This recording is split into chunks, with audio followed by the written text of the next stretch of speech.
হিন্দুরা তারা বলে সবসময় এই কথা বলে যে হিন্দু এমন একটা ধর্ম যে ধর্মটি সবসময়তে সব মতকে সম্মান দেয়। হিন্দু এমন বৃহৎ একটা ধর্ম যেখানে অনেকগুলো দল আছে, অনেকগুলো দেবতা আছে।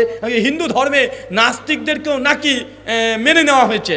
তা আমার প্রশ্ন, যদি এটাই হয় তো দীনকৃষ্ণ ঠাকুর তিনি যে নাস্তিকই হয়, তো নাস্তিকে হিন্দু ধর্মেরই অংশ, তাকে মারতে হবে কেন? এবং তারা যদি বলে যে না দীনকৃষ্ণ ঠাকুর তিনি তো কৃষ্ণ নিন্দা করেছেন, আমার একটা কথা থাকবে, দীনকৃষ্ণ ঠাকুর যদি কৃষ্ণের নিন্দাই করে তো কৃষ্ণের নিন্দা কে করেছে? দীনকৃষ্ণ ঠাকুর তো শাস্ত্র থেকে প্রমাণ দিয়েছে। 2, যদি কৃষ্ণের নিন্দা করার কারণে এইভাবে একটা পণ্ডিত মানুষকে তুলে নিয়ে গিয়ে মন্দিরে মারতে হয়, এটা তো ভয়ঙ্কর ব্যাপার।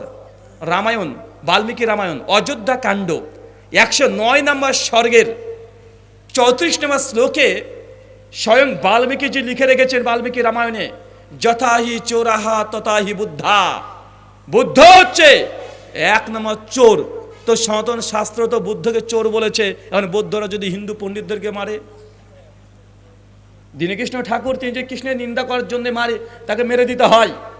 তাহলে বাল্মীকি রামায়ণ তো বৌদ্ধ ধর্মের নিন্দা করেছে, গোটা ব্রহ্মা সূত্রটাই বৌদ্ধ ধর্মের বিরুদ্ধে গিয়েছে। এখন বৌদ্ধরা কি দলমত বেঁধে এসে এখন হিন্দুদের সঙ্গে মারামারি করতে শুরু করে দেবে? কথা বলেন।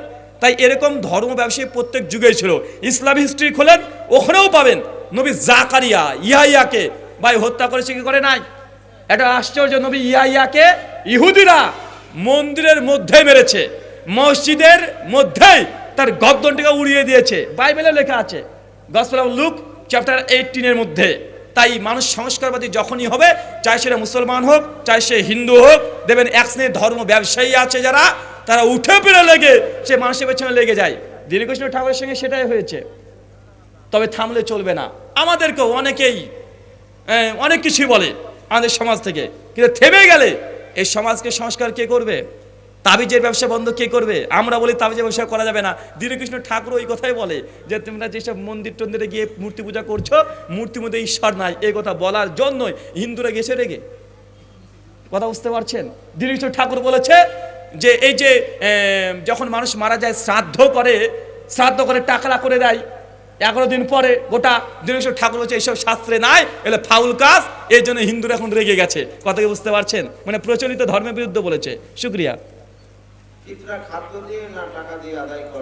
ফিতরা খাদ্য না টাকা, আমার একটা আলাদা বই আছে, ফিতরা টাকা না খাদ্য, এই শিরোনামে বইগুলো এসেছে কি? বাদিকে আছে গোটা বই। সামনে রমাজান আসছে, 1 কপি করে কাছে রাখবেন। সে বুখারী 503 নম্বর হাদিস, আল্লাহ বলছেন জাকাতুল ফিত্রে ফরজ করেছি আর তোয়াম, খাদ্য দিয়ে ফিতরা দিতে হবে, টাকা দিয়ে নয়। যারা বলছে টাকা দিয়ে ফিতরা দেব, তাদের কাছে আমার প্রশ্ন, কেন রে ভাই টাকা কেন দেবে? টাকা দেওয়ার হাদিস তো সহি একটাও পাওয়া যায় না, তুমি কেন দিবে? নবী বলছে খাবার দিয়ে দিতে, বুখারী 503, আবু দাউদ 1609 নম্বর হাদিস। ওরা বলছে দেখো টাকা দিলে গরিব মানুষের বেশি উপকার হয়, এই জন্য আমরা টাকা দিই, যেন যা মন চায় তাই কিনে নেবে। তো এক কাজ করো, রমাজান মাসের পরে আসবে আবার 2 মাস পর কুরবানির ঈদ, তো কুরবানির সময়তে গরু ছাগল জবাই না করে গরিবকে টাকা দিয়ে দাও, যা মন চায় তাই কিনে খেয়ে নেবে। যাবে নাকি? কোরবানি করে যাবে? এভাবে যাবে না। তার মানে আপনার পণ্ডিতি মাতব্বর এখানে চলবে না, আপনাকে খাবার দিয়েই দিতে হবে। কি দিয়ে দিতে হবে? খাবার দিয়েই দিতে হবে। তাই খাবার দেওয়া সুন্নাত। আচ্ছা বলেন তো, যখন রোজা আমরা রাখি সেই সময় কি থেকে দূরে থেকে, খাবার থেকে না টাকা থেকে? তাহলে ফিতরা কি? রোজা করলাম, যে রোজা ত্রুটি বিচ্যুটি হয়েছে তার পূর্ণ করে দেবে ফিতরাতে।